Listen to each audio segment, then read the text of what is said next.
దేశవ్యాప్తంగా సంచలనం సృష్టించిన మేఘాలయ హనీమూన్ హత్య కేసులో కీలక పరిణామం చోటు చేసుకుంది.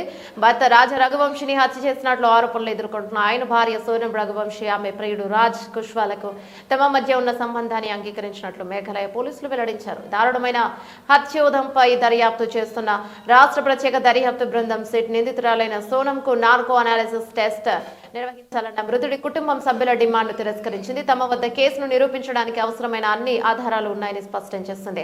సోనం ప్రియుడు రాజ్ తమ మధ్య సంబంధం ఏంటని ఒప్పుకోలు. ఇక East Khasi Hills superintendent of police Vivek Nayeem ఈరోజు మీడియాతో మాట్లాడుతూ విచారణ సమయంలో సోనం రాజ్ ఇద్దరు తమ మధ్య సంబంధం ఉందని ఒప్పుకున్నారని తెలిపారు. వారు ఇప్పటికే నేరాన్ని అంగీకరించారు. మేము నేరం జరిగిన తీరును పునఃసమీక్షించాం. క్రైమ్ సీన్ కన్స్ట్రక్షన్ వారు మాకు అంతా చూపించారు. మాకు తగిన ఆధారాలు లభించాయి. దేశంలో ఇక ఈ దశలోనే నార్కో అనాలిసిస్ పరీక్ష నిర్వహించాల్సిన అవసరం లేదు. సాధారణంగా ఎటువంటి ఆధారాలు లేనప్పుడు నార్కో టెస్ట్ చేశారు. పైగా నార్కో అనాలిసిస్ కు సుప్రీంకోర్టు నిషేధించింది అని ఆయన పేర్కొన్నారు. హత్య వెనుక అంతర్యం హత్యకు నిర్దిష్టంగా డబ్బు కారణమని అధికారులు స్పష్టం చేసినప్పటికీ ఇక రాజాను తమ దారి నుంచి తొలగించుకోవాలనే వారి కోరిక వారి సంబంధ వ్యాపార ఆకాంక్షలతో ముడిపడి ఉందని పోలీసు అధికారి తెలిపారు. వారు రాజాని మొత్తం వ్యవహారం నుంచి బయటకు పంపాలనుకున్నారు. ఎందుకంటే వారి మధ్య సంబంధం ఉంది. తల్లిదండ్రుల మధ్య అంగీకారం కుదుర్చాల్సిన ఆచారాలు కూడా ఉన్నాయి. కాబట్టి వారి వ్యక్తిని రాజాను వదిలించుకోకుంటే మంచిదని భావించారని అధికారి తెలిపారు.